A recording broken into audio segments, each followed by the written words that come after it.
Apakah boleh kita membuka tabungan haji di bank syariah? Bagaimana hukumnya? Saya nggak tahu ya apa tabungan haji yang dimaksud itu apa bentuknya. Ya, itu masalah tabungan haji ini saya juga agak sulit ya memberikan, karena dampaknya yang sangat negatif juga, kadang membuat orang menjadi berhutang. Ya, kadang dia menabung haji, ditalangi dulu berangkat haji, kemudian dia berhutang setelah itu. Kadang dia bikin tabungan haji, sebagian bentuknya itu membuat panjang antrian haji itu. Akhirnya dia halangi orang yang harusnya haknya dia dahulu haji karena dananya lengkap, hanya karena dasar dia punya tabungan dan dijamin oleh bank yang dia menyimpan di situ. Ya, itu dampak-dampak negatif ya untuk ini. Karena saya nasihatkan kalau misalnya seorang ingin haji, ya maka dia persiapkan dananya lengkap untuk haji tersebut. Ya, dia niatkan baik untuk haji. Insya Allah Allah akan memudahkannya. Tapi kalau dari awalnya niatnya dia kumpul sedikit-sedikit sampai 10 tahun, 20 tahun, ya mungkin 20 tahun benaran dia berangkat. Karena harapan awalnya cuma sampai di situ saja. Tapi kalau dia berbaik sangka kepada Allah, ini saya kumpul uang, saya simpan sendiri, insya Allah saya berangkat tahun depan, kapan lengkap saya berangkat. Insya Allah Allah akan mudahkan jalannya untuk hal itu. Ya, semoga Allah memberi taufik. Ini pertanyaannya Pak Ustadz, kami kan ada menabung untuk haji. Jadi waktu setoran pertama kan itu kan berbentuk tabungan, kami masukkan 1 juta.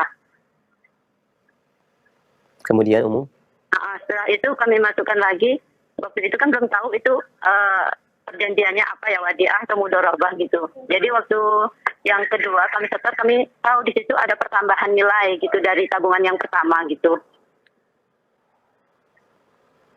Jadi saya tanya, kok ada pertambahan nilai ini ya Bu? Saya bilang gitu. Kata petugasnya, iya ini bentuknya apa, bagi hasil katanya dari jumlah uang yang sudah kami setorkan gitu. Gimana itu ya Pak Ustadz? Apakah itu riba atau gimana? Kalau dalam perjanjiannya tidak ada kekurangan uang bila terjadi kerugian, maka itu riba. Minta dia tambahkan di situ klausa pernyataan bahwa bila terjadi kerugian, saya sebagai penabung siap menanggung kerugian sebesar porsi uang yang saya setor. Jelas? Jadi itu gimana hukumnya, boleh itu Pak? Itu riba. Karena umum uruf atau adat kebiasaan di bank, itu pasti kerugian tidak akan dikenakan kepada nasabah, ditanggung oleh pihak bank atau pihak LPS, lembaga penjamin simpanan. Ini berarti uang bertambah dan tidak mungkin berkurang. Ini namakan dengan riba. Roba akadnya bukan bagi hasil lagi, tapi tot. Jelas Ibu? Iya, gimana jadi hukumnya? Sementara kami sudah terlanjur menyetorkan uang untuk di tabungan haji itu Pak Ustadz. Tadi apa saya katakan Ibu? Ibu datang ke pihak bank tadi, tambahkan perkataan klausa dalam perjanjian tadi, bahwa saya sebagai nasabah, sebagai penabung, bila terjadi kerugian, menanggung kerugian sebesar porsi uang yang saya store ini. Tambahkan kata-kata itu, tulis. Nah. Jelas? Kalau dengan kata-kata itu, halal insya Allah pertambahannya. Baik. Kalau dia tidak mau, berarti akadnya riba. Pasti pertambahannya adalah haram. Demikian insya Allah cukup jelas yang disampaikan oleh Ustaz. Oh iya, insya Allah. Alhamdulillah. Terima kasih Pak Ustadz. Jadi Barakallahu kalau umpamanya banknya nggak mau Pak Ustadz, apakah kita harus membatalkan itu? Anda tentu tidak mau masuk neraka kan ya? Kalau nggak mau neraka tentu batalkan. Kan kita mau haji ingin dapat pahala, ingin dapat keridhaan Allah, bukan ingin kemurkaan Allah, ingin neraka Allah dengan berbuat riba. Nah. Riba dosa besar, bukan dosa kecil. Ustaz, Aminur Bait, Ana mau tanya, menabung di bank konvensional atau bank syariah untuk berangkat haji atau umroh, bagaimana hukumnya? Waalaikumsalam warahmatullahi wabarakatuh. Untuk menabung di bank untuk berangkat haji atau umroh. Jadi ini jadi aturan depak kalau nggak salah ya. Siapa yang mau bayar ONH hanya bisa melalui bank. Jika yang dimaksud demikian, Anda tidak bisa keluar dari sistem. Anda nggak bisa datang ke kantor depan, Pak saya mau haji tak bayar tunai di sini. Minta kwitansinya. Ya, depan nggak nerima. Mereka hanya menerima transfer ke sini, kasih rekening. Oh, saya nggak mau berurusan dengan bank. Tunggu dulu, tidak semua produk bank haram. Produk bank yang sifatnya hanya untuk transfer, ada sisi ribanya nggak? Nggak ada. Masalah Anda berkewajiban. Kalau gitu membayar biaya administrasi. Itu hak bank, karena bank sudah ngasih layanan, ngasih jasanya. Sebagaimana ketika Anda mengirim duit pakai Wesel, Kurir, Western Union, atau yang lainnya, hukumnya sama. Sama-sama ngirim duit, termasuk pakai rekening bank.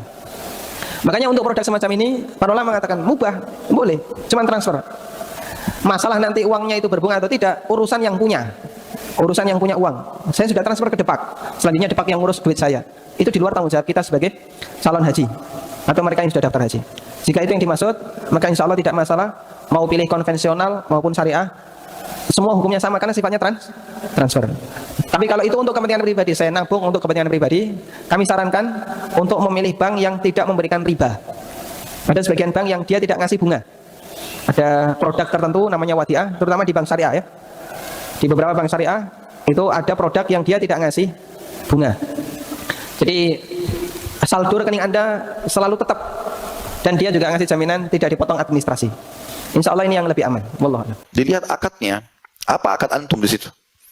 Kalau akad sama perbankan syariah ini adalah bisnis, kembali kepada masalah umroh tadi ataupun haji.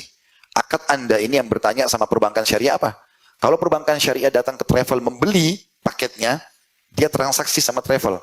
Saya mau beli 100 seat misalnya, atau saya beli paket Anda 100. Lalu kemudian sebagai perbankan dan dia punya nama, dia mengiklankan. Misal dia beli paket 1000 US dollar dari travel. Dia jual kepada nasabah dia 1200. Ya kan? Dia untung 200 dolar. Lalu dia mudahkan kepada nasabahnya 1200 ini boleh cicil. Per bulannya 100 dolar. Selama 12 bulan. Tapi akad dia sama konsumen di sini adalah akad jual belinya. Seperti contoh akad jual beli mobil yang dicicil. Maka itu boleh. Setahu saya Allah alam dibolehkan kalau akadnya itu. Tapi kalau masuk ke akad utang piutang nggak boleh, karena utang piutang nggak boleh bertambah. Murni kalau kita utangin orang, kita cari pahala. Makanya kata Nabi SAW, siapa yang memberikan utang atau memberikan tempo bagi orang yang sudah melampaui batas tagihan atau memaafkannya, maka dia akan dapat naungan Allah pada hari kiamat. Tidak ada naungan kecuali naungan Allah. Jadi memang dasarnya di utang piutang itu tidak boleh ada keuntungan. Memang jasa akhirat, kita berharap dapat pahala. Bahkan dosa-dosa kita akan diampuni pada hari kiamat kalau kita memaafkan utang orang lain. Seperti itulah. Ya. Oleh karena itu teman-teman sekalian harus dirincikan hukum-hukum syariah seperti ini. Kembali tadi saya simpulkan, kalau akadnya jual beli, transaksi nggak ada masalah, tapi kalau akadnya utang piutang maka tidak boleh. Allahu a'lam. Assalamualaikum Ustaz. Bagaimana jika kita ingin mengumpulkan tabungan buat rencana haji Ustaz? Bukankah duit kita juga masuk ke bank yang nanti dalamnya kita ikut haji? Ya, kalau itu jamaah kita berbicara sesuatu yang pilihan. Kalau sesuatu yang tidak bisa memilih, Allah akan memaafkan kita. Ya memang nggak bisa. Orang kalau mau haji harus bayar. Mau haji 30 tahun ke depan, bayarnya sekarang. Duit itu akan mengendap, berbunga, riba. Ya, itu bukan urusan kita. Karena kita tidak bisa memilih. Itu yang namanya terpaksa. Tapi kalau antum ada pilihan, soalnya anda takut dia, Ustaz, orang duit haji boleh, kenapa nabung nggak boleh? Enggak. Antum kalau nabung kan keinginan antum. Tapi kalau haji ada jalur lain haji. Ada Ustaz jalur lain Ustaz. Apa? Berangkat umroh terus kabur nggak pulang. Allahu Akbar. Hukum umroh dengan utang. Secara umum